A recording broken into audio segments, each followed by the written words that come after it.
And you know, we have covered the push to get epinephrine or EpiPens in every Texas school. This started when Corpus Christi student Cameron Espinosa died from an allergic reaction to an ant bite when he was on the football field. Well, in June, Governor Greg Abbott signed Senate Bill 66 into law, increasing access to EpiPens for all students.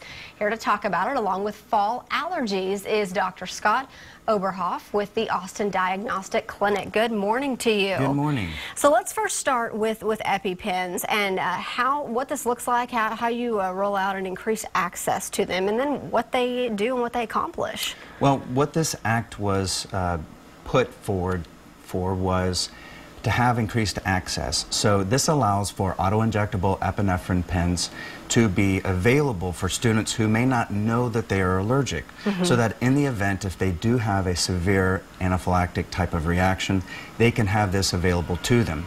Previously, you needed to have a prescription, which would require that you knew that you were allergic. Yeah. So if you didn't know that you were allergic and had one of these reactions, you wouldn't be covered. This allows schools to have this in place so that if a reaction does occur, they can use it. So basically, maybe, excuse me, the school nurse would have some on hand, ready to go, because obviously you don't know until you go through an episode. That is exactly right. Now, these are not required by schools, but it is something that they have available.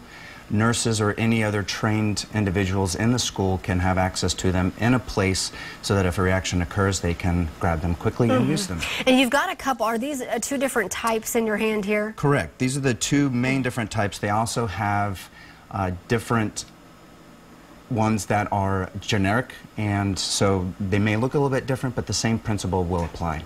And the nurse is good to go on administering this to someone. They're trained and know what to do. That is part of the requirements of having them available, is that there is someone who knows how to use them, as well as know what the signs and symptoms of anaphylaxis are, so they can be used appropriately. Perfect. All right, let's jump over to fall allergies. I can barely talk here because I have been going through something where I was just telling you during the commercial break. I always have a hard time knowing if it's a cold or allergies kicking in, because I've never had much experience with allergies, but that doesn't mean later in life you can't start experiencing them. So what's going on with fall allergies? What's in the air that is causing all these problems? Well, the ragweed and the other weeds have definitely come into play, as well as fall elm.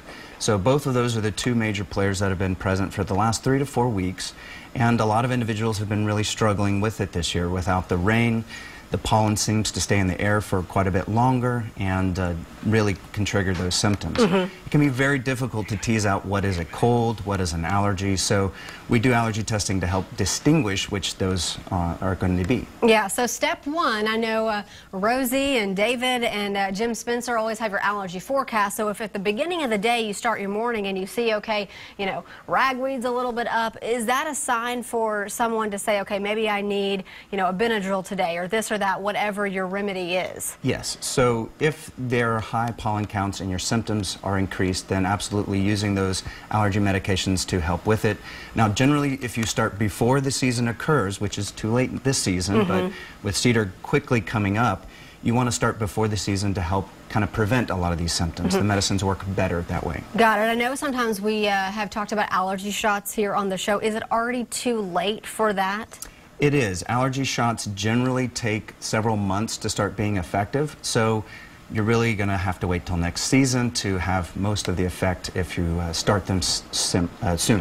Is it mostly also trial and error? I mentioned Benadryl because that's what I've been using the last few nights, and then a nose spray like Afrin. I mean, is it just kind of you play with different things and figure out, what works best for you? You can. We know that there are different symptoms that are helped with different medications.